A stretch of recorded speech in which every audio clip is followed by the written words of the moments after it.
సమయంలో దేవుడు తన ఐశ్వర్యం చొప్పున క్రీస్తు యేసునందు మహిమలో మీ ప్రతి అవసరాలు తీర్చి మిమ్మల్ని అందరినీ బహుగా దీవించునుగాక. ఆమేన్. విశేషమైన తన కృపచేత దేవుడు నింపి మిమ్మల్ని అందరినీ నడిపించునుగాక. దేవుడైన యెహోవా మీకును మీ కుటుంబాలకును తోడై ఉండి మీరు వెళుతున్న మార్గములన్నిటిలో మిమ్మల్ని అందరినీ బహుగా ఆశీర్వదించునుగాక. కృపాక్షేమములు మీ కుటుంబాలకు దేవుడు అనుగ్రహించునుగాక. కృపయు కనికరమును సమాధానమును మీకును మీ కుటుంబాలకును విస్తరింపచేయునుగాక. ఆమేన్. దేవుని బిడ్డలారా, ఈ యొక్క ఉదయకాల సమయంలో ఈ చదవబడిన భాగంలో నుంచి కొన్ని మాటలను మనం జ్ఞాపకం చేసుకుందామండి. దేవుని బిడ్డలారా, ప్రవక్త అయిన ఆమోసు ద్వారా దేవుడు తెలియజేస్తున్న మాటలను మనం గమనించినట్లయితే, గుమ్మముల మీద నిలిచి బుద్ధి చెప్పు వారి మీద ప్రజలు పగబట్టుదురు. ఆమోసు గ్రంథము 5వ అధ్యాయము 10వ వచనంలో దేవుడు ఆమోసు ద్వారా ఈ మాట పలికిస్తున్నట్లు మనం చూస్తూ ఉన్నాం. గత కొన్ని దినాల నుంచి పగ అనేది దేవుని బిడ్డలు కలిగి ఉండకూడదని, నీ పొరుగు వాని మీద నీ సహోదరుడి మీద పగ కలిగి ఉండకూడదని బైబిల్ చెప్తా ఉంది. దేవుని బిడ్డలారా, పగ అనేది ప్రతీకారాన్ని కోరుకుంటుంది. పగ అనేది దేవుని బిడ్డలు కలిగి ఉండకూడదని దేవుడు తెలియజేస్తూ ఉన్నాడు. ఎందుకంటే వాక్యం చెబుతుంది, పగ తీర్చుకొనుట మీ పని కాదు, అది నా పని అని దేవుడు తెలియజేస్తూ ఉన్నాడు. దేవుడు ప్రతీకారం చేసే దేవుడని కూడా బైబిల్ తెలియజేస్తూ ఉంది. దేవుని బిడ్డలారా, గమనించినట్లయితే జనులు ఎవరి మీద పగబడతారు అనే విషయాలు మనం జ్ఞాపకం చేసుకున్నట్లయితే, బుద్ధి చెప్పే వాళ్ళ మీద పగబడతారు. అదేవిధంగా గడిచిన కాలంలో మనము చదువుకున్నాము, ధ్యానం చేసాము. ఇస్సాకు దీవించబడటాన్ని చూసిన గెరారు ప్రాంత వాసులు ఇస్సాకు మీద పగబట్టారనే విషయాన్ని మనం చూస్తూ ఉన్నాం. అదేవిధంగా ఈరోజు బైబిల్లో నుంచి ఒక విషయాన్ని మనం జ్ఞాపకం చేసుకుందామండి. ఆదికాండము 27వ అధ్యాయము 41వ వచనాన్ని మనం చదివినట్లయితే, తన తండ్రి యాకోబుకి ఇచ్చిన దీవెన నిమిత్తము ఏశావు అతని మీద పగబట్టిను, మరియు ఏశావు నా తండ్రిని గూర్చిన దుఃఖదినములు సమీపముగానున్నది, అప్పుడు నా తమ్ముడైన యాకోబును చంపెదననుకొనెను. దేవుని బిడ్డలారా, గమనించండి. ఇక్కడ రాయబడిన మాటలు మనం గమనించినట్లయితే, ఏశావు చెప్పుకుంటున్న మాటలు, ఏశావు తనలో తను అనుకుంటున్నాడు.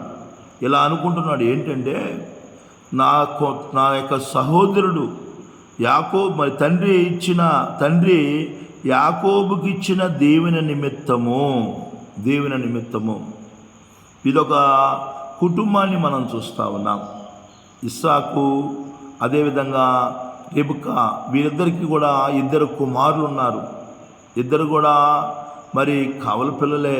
ఇద్దరు కూడా ముందు ఏశావు జన్మించాడు, తర్వాత యాకోబు పుట్టాడు. ఏశావు పెద్దవాడు, యాకోబు చిన్నవాడు. యాకోబు గుడారంలో నివసించేవాడు, కానీ ఏశావు అయితే వేటగాడు, మంచి వేటగాడు. తను అడవికి వెళ్తూ వేటాడుతూ మంచి వాటిని తీసుకొచ్చి తండ్రికి వాటిని కాల్చి ఇచ్చేవాడు, ఆహారముగా ఇచ్చేవాడు. తండ్రి అయిన ఇస్సాకు భోజన ప్రియుడు. తన పెద్ద కుమారుడు తనకు తీసుకొచ్చి మంచి మాంసము పెట్టాన్ని చూసి ఇస్సాకుకి ఏశావు అంటే చాలా ఇష్టం, ప్రేమగా ఉన్నాడు ఆయన. దేవుని బిడ్డలారా, మనం చూస్తూ ఉంటాము కుటుంబాలలో తల్లిదండ్రులు ఉండే విధానాలు. ఎవరైనా కానీ పిల్లలు వాళ్ళని ప్రేమగా చూసుకుంటే వాళ్ళ మీద తల్లిదండ్రులు ప్రేమగా ఉంటారు. వృద్ధాప్యానికి వచ్చారు వీళ్ళిద్దరు కూడా. ఇస్సాకు రెబెకాలు వృద్ధాప్యంలో ఉన్నారు. అలాంటి సమయంలో పెద్ద కుమారుడు అంటే ఇస్సాకుకి ప్రేమగా ఉంది. చిన్న కుమారుడు అంటే రెబ్కాకి ప్రేమగా ఉంది. చిన్న కుమారుడు యాకోబు గుడారంలో ఉండేవాడు, తల్లి దగ్గరే ఉండేవాడు, తల్లి మాటకు లోబడుతూ ఉండేవాడు, తండ్రికి సహాయపడుతూ ఉండేవాడు. దేవుని బిడ్డలారా, వీరిద్దరి మధ్య మరి ఇలాంటి విధానాలని మనం చూస్తూ ఉన్నాం. ఒకరోజు తండ్రి తన పెద్ద కుమారుడిని పిలిచి అంటున్నాడు, నాయనా ఇదిగో నాకు మందదృష్టి కలిగింది, నేను చనిపోకముందే నేను నిన్ను ఆశీర్వదిస్తాను ఏశావా, నిన్ను ఆశీర్వదిస్తాను, కనుక నీవు అరణ్యానికి వెళ్ళి వేటాడి మంచి ఆహారం తెచ్చి నాకు పెట్టి నన్ను తృప్తిపరచు, నేను నిన్ను ఆశీర్వదిస్తానని చెప్పేసి పెద్ద కుమారుడికి చెప్పటము భార్య వింటా ఉంది. భార్యకేమో చిన్న కుమారుడు ఆశీర్వదించబడాలని ఆలోచన, భర్తకేమో పెద్ద కుమారుడిని ఆశీర్వదించాలని ఆలోచన. దేని బిడ్డలారా, ఈ ఉదయకాల సమయంలో మనం గమనించాలి, ఎలా ఉన్నాయి కుటుంబాల్లోనే భిన్నాభిప్రాయాలు, ఏకాభిప్రాయం లేదు, ఏక మనస్సు లేదు. కుటుంబాల్లో విభేదాలతో కూడుకున్న పరిస్థితులు, భిన్న అభిప్రాయాలతో కూడుకున్న పరిస్థితులు. నేటి కాలంలో కూడా అనేకమైన కుటుంబాల్లో ఇలాంటి పరిస్థితులనే ఎదుర్కొంటున్నారు చాలామంది. ఇద్దరు కుమారులే, ఇద్దరు ఒక తల్లికి పుట్టిన వాళ్ళే, ఒక తండ్రికి పుట్టిన వాళ్ళే, అయినా కానీ కుటుంబాల్లో భిన్నాభిప్రాయాలు. చిన్నవాడంటే తల్లికి ప్రేమ, పెద్దవాడంటే తండ్రికి ప్రేమ. ఈ ప్రేమ కలిగి ఉండటాన్ని బట్టి తండ్రి అనుకుంటున్నాడు నేను పెద్దోడిని ఆశీర్వదించాలనుకుంటున్నాడు, తల్లి అనుకుంటుంది చిన్నవాడు ఆశీర్వదించబడాలనుకుంటుంది. ఈ ఉదయకాల సమయంలో మనం గమనించండి, ప్రభుని వెంబడిస్తున్న మన జీవితాలలో, మన కుటుంబాల్లో కూడా ఇలాంటి పరిస్థితులు ఉంటున్నాయో ఒకసారి పరిశీలన చేసుకోవాలి. తండ్రి చెప్పగానే వేట సామాగ్రి తీసుకొని వేటాడటానికి ఏశావు మరి అరణ్యానికి వెళ్ళిపోయాడు. అప్పుడు తల్లి అంటుంది చిన్న కుమారుడిని పిలిచి, యాకోబుని పిలిచి, యాకోబా మీ నాన్న ఇలా ఉన్నాడురా, ఇలా చేస్తున్నాడురా, కనుక నువ్వు మందకెళ్ళి ఒక మేకపిల్లని తీసుకొని రా, మీ నాన్నకి ఇష్టమైన ఆహారాన్ని నేను వండి పెడతాను, నువ్వు ఆశీర్వదించబడాలని తల్లి తన కుమారుడిని ప్రేరేపిస్తూ ఉంది.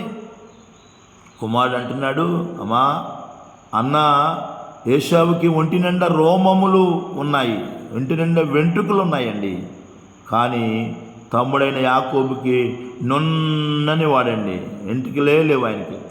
అమ్మా ఒకవేళ నాన్న నన్ను గుర్తుపెట్టి నువ్వు యాకోబు కానీ నన్ను గుర్తుపెడితే నాకు ఆశీర్వాదం కాకుండా నాకు శాపమే వస్తుందమ్మా అని అన్నాడు. ఆ శాపము నా మీదకి వచ్చును గాక, ఎలా వెళ్ళాలో నేను మొత్తం చెప్తానని కుమారుడికి సలహాలు ఇస్తూ ఉంది, కుమారుడిని ప్రేరేపిస్తూ ఉంది, కుమారుడిని నడిపిస్తూ ఉంది. ఒక తప్పుడు మార్గంలో తొందరపాటు నిర్ణయాలతో ముందుకు వెళ్తూ ఉంది రిబ్కా. ఈనాడు కూడా కుటుంబాలలో పిల్లల మీద ఉన్న ప్రేమతో ఏ తప్పు చేయడానికైనా, ఎలా నడుచుకోవడానికైనా అనేకులు ధైర్యం చేస్తూ ఉన్నారు, అనేకులు ముందుకెళ్తూ ఉన్నారు. నా ప్రియమైన దేవుని బిడ్డలారా, ఎలా ఉంది మన పరిస్థితి? ఒకసారి పరిశీలన చేసుకోవాలి. రెబ్కా అతనికి మంచి ఆహారం సిద్ధపరిచింది. ఒంటి నిండా కూడా ఏం చేసిందంటే మేక చర్మం చుట్టేసిందండి, మేక చర్మం చుట్టేసింది. వెళ్ళాడు యాకోబు, వెళ్ళాడు తండ్రి దగ్గరికి, నానా అని పిలిచాడు. ఏం నా కుమారుడా అంటే, ఎవరు నువ్వు అంటే, నేను ఏశావునయ్యా. అబద్ధం ఆడుతున్నాడు తండ్రితో, నేను ఏశావుని, ఇంతలోకే నీకు వేట దొరికిందా, ఇంతలోకే నీకు దొరికిందా, సిద్ధపరిచావా అన్నప్పుడు నా దేవుడు నాకు అటువంటి అవకాశం ఇచ్చాడు అని చెబుతున్నాడండి. దేవుడి మీద అబద్ధం ఆడుతున్నాడు. ఒకదానికి అబద్ధం తెగించినప్పుడు అనేకమైన ఆడటానికి అవకాశాలు ఉంటాయి. యాకోబు కూడా అంటున్నాడు, యాకోబు అబద్ధం ఆడుతున్నాడు, దేవుడు నాకు దయచేశాడు తండ్రి అంటున్నాడు. దాన్ని దగ్గరికి వచ్చినప్పుడు ఇస్సాకు తన స్వరం అయితే యాకోబు స్వరంలా ఉంది అనుకుని దగ్గరకు రాను కుమారుడు అని చెప్పి దగ్గరకు రాగానే పట్టుకొని హత్తుకొని ఏశావు బట్టలు వేసుకున్నాడు, ఒంటి నిండా మేక చర్మం చుచ్చుకున్నాడు. నీ యొక్క మరి స్వరమైతే యాకోబుదే కానీ అని చెప్పి ఇస్సాకు అంటున్నాడు. దేవుని ప్రజలారా గమనించండి, అలాగా మరి ఆ యొక్క చర్మాన్ని చూసి, ఆ వస్త్రాలు చూసి మోసపోయాడు యాకోబు. ఇస్సాకు మోసపోయాడండి. అది తీరిన తర్వాత తన కుమారుణ్ణి ఆశీర్వదించాడు. యాకోబు తన తండ్రి దగ్గర మోసం చేసి తండ్రి నుండి ఆశీర్వాదాలు పొందుకున్నాడు. ఆశీర్వాదాలు పొందుకొని బయటకు వచ్చిన వెంటనే పెద్ద కుమారుడు అడవిలోకి వెళ్ళిన ఏశావు వేటను సిద్ధపరచుకొని దాన్ని సిద్ధపరిచి ఆహారంగా సిద్ధపరిచి తండ్రి దగ్గరికి వచ్చి నా తండ్రి అంటున్నాడు. అని పిలవగానే ఆ ఇస్సాకుకి ఎంతో భయం వేసిందండి. ఇదిగో నేను నీకు ఆహారం తీసుకొచ్చాను, ఇది తీసుకొని నన్ను ఆశీర్వదించయ్యా అని ఏశావు అంటుంటే ఇస్సాకు ఎంతో భయపడ్డాడండి. అయ్యో, ఇంతకు ముందు వచ్చింది నువ్వు కాదా అండి. నేను కాదు తండ్రి అంటే. అయితే యాకోబు వచ్చాడు, మోసం చేశాడు. అతని పేరుకి అది సరి అయిందే. యాకోబు అనే పేరుకి అర్థం ఏంటంటే మోసగాడండి, మోసం చేసేవాడు. కొంతమంది పేర్లు ఉంటాయి, ఆ పేర్లకు తగిన విధంగానే నడుచుకుంటారు వాళ్ళు. చాలామంది ఆ పేరుకు తగిన విధంగానే వాళ్ళ ప్రవర్తనలు ఉంటాయి, వారి గుణగణాలు ఉంటాయి, వారి నడవడికలు ఉంటాయి, వారి మాటలు ఉంటాయి. ఉదయకాల సమయంలో నీ పేరుని బట్టే నువ్వు నడుచుకుంటున్నావా?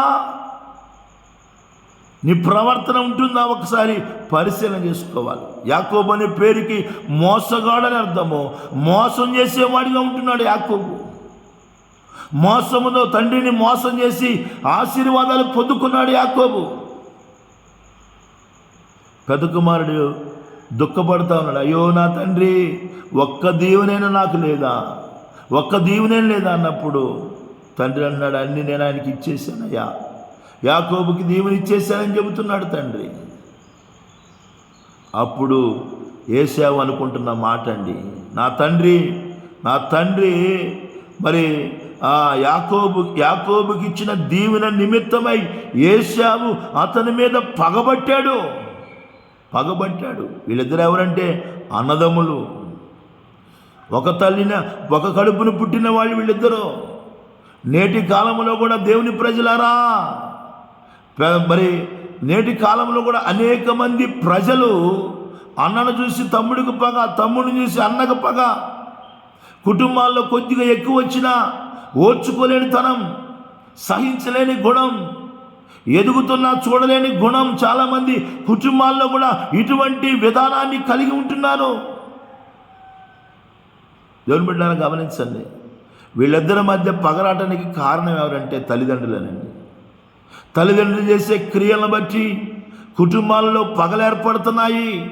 నా ప్రియమైన దేవుని బిడ్డలారా, దేవుడు మనకి పిల్లల్ని ఇచ్చినప్పుడు ఆ పిల్లల్ని జ్ఞానంగా పెంచాల్సిన ఆవశ్యకత ఉంది. వాళ్ళని మంచిలో పెంచాలి. కుటుంబాల్లో భిన్నాభిప్రాయాలు ఉండకూడదు. కుటుంబం అనేది ఏకాభిప్రాయాన్ని కలిగి ఉండాలి. అలాంటి విధంగా చూసుకోవాల్సిన బాధ్యత తల్లిదండ్రులది. ఇస్సాకు రెబ్కాల చూసుకోలేదు కాబట్టే ఇప్పుడు ఏశావు తన సహోదరుడైన యాకోబు మీద పగబడుతున్నాడు.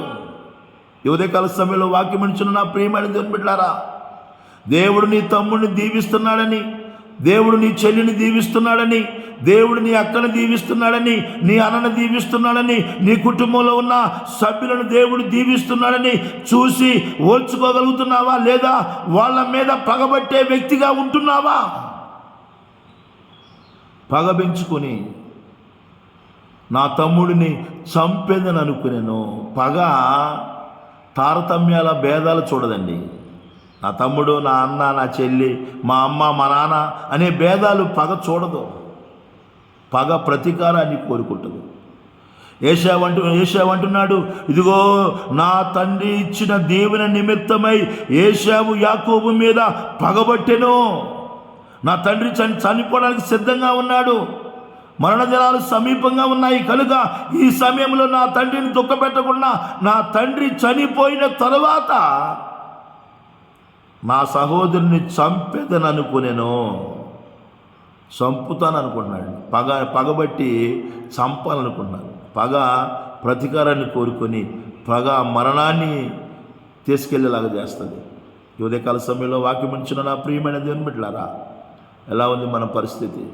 కుటుంబాల్లోనే పగలు.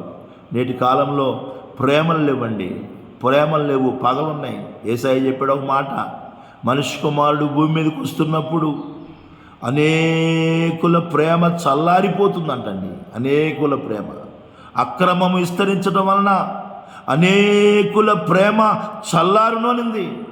నేటి కాలంలో అక్రమం విస్తరిస్తూ ఉంది.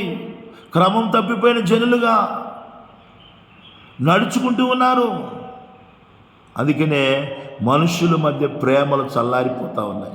ఈ ఉదయకాల సమయంలో వాక్యం ఇచ్చిన నా ప్రియమైన దేవుని బిడ్డలారా, నీ జీవితంలో కూడా ఇస్సాకు రెబెకాల కుటుంబంలాగా ఉంటుందా? ఏశావు యాకోబుల్లాగా ఉంటున్నారా? అది మంచిది కాదనే విషయాన్ని గుర్తు చేసుకోవాలి. ప్రేమ కలిగి ఉండాలి. దేవుని వాక్యం చెబుతుంది, అనేకుల ప్రేమ అని అన్నాడు, కానీ దేవుని బిడ్డలు అందరి ప్రేమ అనలేదండి. అందరి ప్రేమ అనలా. కనుక ఈ ఉదయకాల సమయంలో ప్రభువుని ఎరిగిన మనము, దేవుని రక్తములో కడగబడిన మనము, క్రీస్తు బిడలుగా పిలువబడుతున్న మనము, క్రీస్తుని ధరించుకొని ఉన్న మనము ప్రేమ కలిగి ఉండాలి. ప్రేమ కలిగి ఉండాలి. బైబిల్ గ్రంథంలో దశలోనికయ సంఘం గురించి రాయబడుతుంది. వారు ఎంత ప్రేమ కలిగిన సంఘం అని పౌలు వారిని మెచ్చుకుంటున్నాడు. దశలోనికయ సంఘము ప్రేమ కలిగిన సంఘం అండి. ఎదుటివాడిని ప్రేమించే స్వభావం కలిగిన సంఘము ఈ దశలోనికయ సంఘము. ఈరోజు అనేకమైన సంఘాలు దశలోనికయ సంఘములాగా ఉండట్లేదండి. ప్రేమ అనేది లేదు. వాళ్ళని వాళ్ళు ప్రేమించుకోవటమే అలాంటి విధానాలు కలిగి ఉన్నారు. కానీ దశలోనికయ సంఘము ఎదుటివారిని పొరుగువారిని కూడా ప్రేమించే గుణాన్ని కలిగిన సంఘంగా ఉంది. అటువంటి బిడ్డలుగా మనం ఉండాలని అనేకమైన విషయాలు ఉన్నాయి. ఈ ఉదయకాల సమయంలో వాక్యం ఇచ్చిన నా ప్రియమైన దేవుని బిడ్డలారా, ఏశావులాగా నీవు కూడా ఇతరులు దీవించబట్టాన్ని చూసి వాళ్ళ మీద పగబడుతున్నావేమో. జాగ్రత్త. అది నీ కుటుంబీకులు కావచ్చు, నీ సంఘస్థులు కావచ్చు, నీ సమాజం కావచ్చు, నీ పొరుగువాడు కావచ్చు. అలాంటి గుణాన్ని మనం కలిగి ఉన్నట్లయితే నిశ్చయముగా పగ అనేది దేవుడి మాటకు వ్యతిరేకమైనది. పగ అనేది నిన్ను పరలోకానికి వెళ్లకుండా చేస్తుంది. ఆ విధంగా ఉండకుండా ప్రేమ కలిగి, ప్రేమ చూపిస్తూ నడుచుకొనొచ్చు. దేవుని నియమాన్ని, దేవుని ప్రేమను మరి కనుపరుస్తూ దేవుని ద్వారా కలిగి గొప్ప దీవెనలు పొందుకునే కృపను ధన్యతను ప్రభు ప్రతి బిడ్డకు దయచేయునుగాక.